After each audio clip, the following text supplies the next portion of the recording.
And blessings, peace and blessings. This your girl Rhonda, the lights coming here, speaking out on your behalf, my behalf, and everybody that doesn't have a voice, that the enemy have silenced your voice. That's who I am. I am an advocate for battered women and children, as well as orphans. I specialize in mental health for youth, and also, I am your global messenger. Yes, I am. And I just want to say this to you. If you don't stand for something, you will fall for anything, absolutely anything. God is not about gender. He's not about color. He's not about none of that. Race. He's not about, I know race and color is the same thing. He's not about none of that. But you may be. And that's where you have been missing it. You're fighting the wrong enemy. Okay? That person is not your enemy. You're fighting your frenemies, your family, your whoever. That's not your enemy. The enemy may be using them because they have yielded their members for a brief moment or maybe for a long time. That's not your enemy.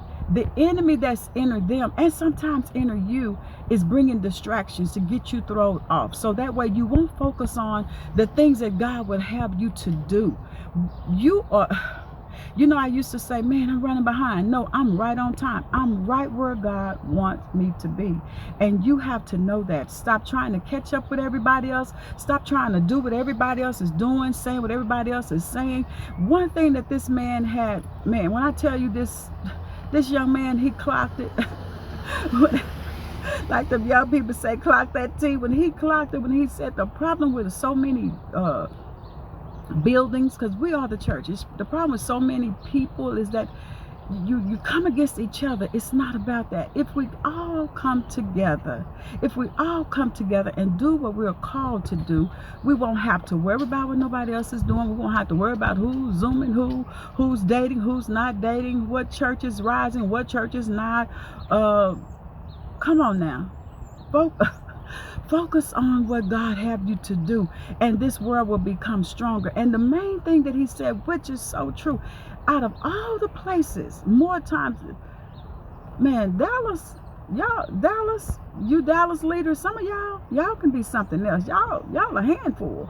We're stronger together. I tell people all the time, I don't want to walk beside anybody that's not going in the same direction, that we're going in different direction. How can two walk together except they agree? That doesn't just have nothing to do with a relationship, with marriage. That has something to do with in general. Okay? I'll be back. This your girl Rhonda, the light. Oh, happy Sabbath. You could get your thoughts under control to where you are. It was a time where I was battling with it, and everybody was a suspect. It was a time where I didn't trust anything. I didn't trust anybody because of all the things I had went through. Everybody didn't have everybody that I was coming in contact with didn't have nothing to do with the things that I went through in the past. They had absolutely nothing to do with the people that I came in contact with. See, your trauma, your rejection, all those things will draw all the wrong people in your midst. Okay? You thinking less of yourself. You thinking that you need certain things, certain people to help you to move forward when God didn't assign them to you. It's some people that they're not on an assignment. They're there to bring an assassin to your organization, your ministry, your business. I talked about this before.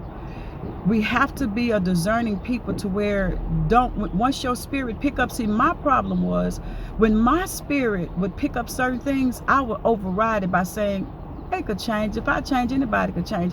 But the difference was I wanted to change. You got some people that desire it, and you got some people they don't. You got some people that come in on an assignment. And if you are linked up to someone that's like that, or if you're around people that's like that, just like my mom used to say, just ease your hand out of the lion's mouth until you get out. Because everybody that say they for you don't mean that they for you. Action speaks louder than the words. Okay?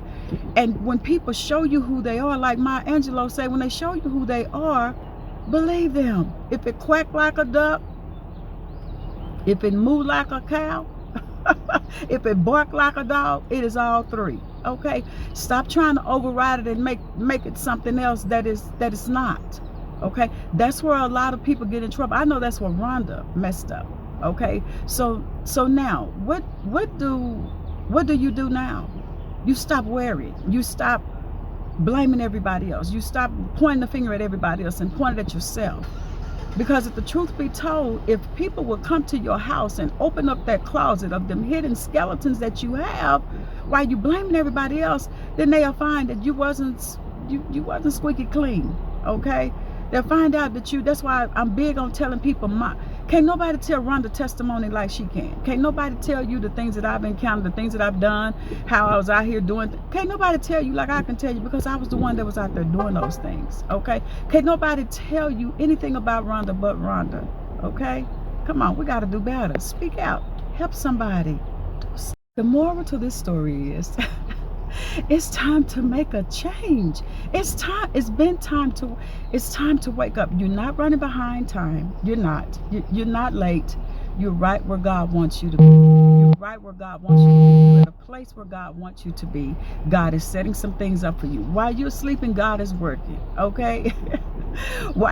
And now I'm not talking about your lazy side where you just sleep like, oh yeah, I'm waiting on God. No, you gotta still do your part now. Okay, I'm not talking about that. You know, you y'all super spooky people. You know, I'm just waiting on the Lord. Now you waiting to be lazy. Some people just like to be lazy and they say, I'm waiting on God. I'm waiting to hear from God. God had already sent you. He done sent you several boats. He done sent you several confirmations. He done came to you directly in your sleep because he knew you was busy. So he said, I'm gonna go to you and I'm gonna visit you in your dreams and talk to you and let you know, hey, get your butt out there and do what you were supposed to do.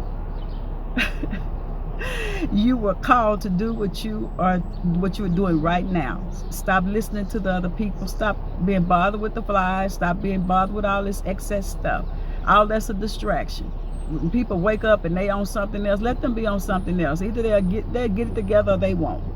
That's not on you. I'm not responsible for how people treat me, but I am responsible for how I treat others. I'm not responsible for a person that lied, that's deceitful. I'm not responsible for that person, okay? I'm responsible for Rhonda. I'm responsible for speaking the truth. I'm responsible for not having that spirit on me that will cause people to run. I'm responsible for all of that. I'm responsible to do what I'm doing, speaking out for people that literally feel like they do not have a voice, that their voice have been taken, that's been stripped from them. Been there, done that. And so when God brings you out of something and when God delivers you from a thing, 9 times out of 10 it wasn't about you in the first place. It was for somebody else. Let's move. Got work to do.